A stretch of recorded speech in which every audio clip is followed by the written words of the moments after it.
মাংসের ঘুগনি রেসিপি অনেকেই জানতে চেয়েছিলেন।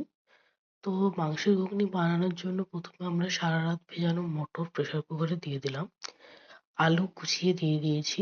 সাথে হাফ পেঁয়াজ আর হাফ টমেটো দিয়ে দিলাম। স্বাদ মতো লবণ আর হলুদ দিয়ে ১ বাটি জল দিয়ে এটা প্রথমে আমরা ৪-৫টা সিটি দিয়ে দেব। হাই ফ্লেমেই সিটিটা দিতে হবে।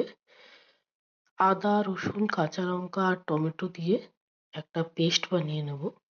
এবার ৪-৫টা সিটি দেওয়ার পর দেখবেন মটরগুলো গোটা গোটা থাকবে কিন্তু সেদ্ধও হয়ে যাবে। এই অবস্থায় আমরা কিছুটা মটর তুলে রেখে আবারও প্রেসারে হাই ফ্লেমে ২টো সিটি দিয়ে নেব। কড়াই গরম করে সেখানে সর্ষের তেল দিয়ে গোটা গরম মসলা ফোড়ন দিয়ে দেবো।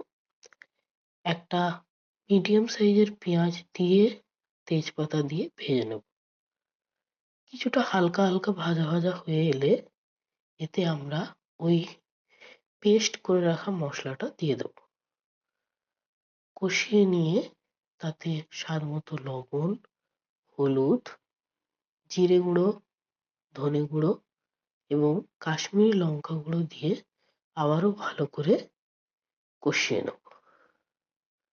মোটামুটি একটু তেল ছেড়ে এলে আমরা কেটে রাখা মাংসটা দিয়ে দেব। আমি এখানে ৪ জনের ঘুগনি বানিয়েছিলাম, সেজন্য ২০০ গ্রাম মাংস ইউজ করেছি।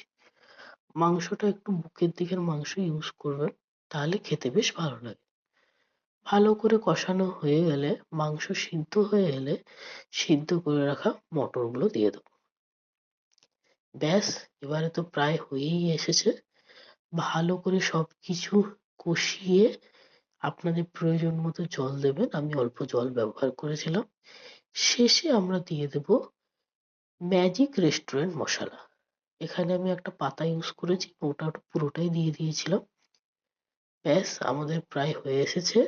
কুচিয়ে ধনেপাতা দিয়ে একেবারে হালকা ফুটিয়ে ঢাকা দিয়ে তৈরি হয়ে গেল আমাদের মাংসের ঘুগনি। আপনারা জানেন আমি এটা চিংড়ি মাছের পুর ভরা লুচি দিয়ে সার্ভ করেছিলাম। আপনারা যে কোনো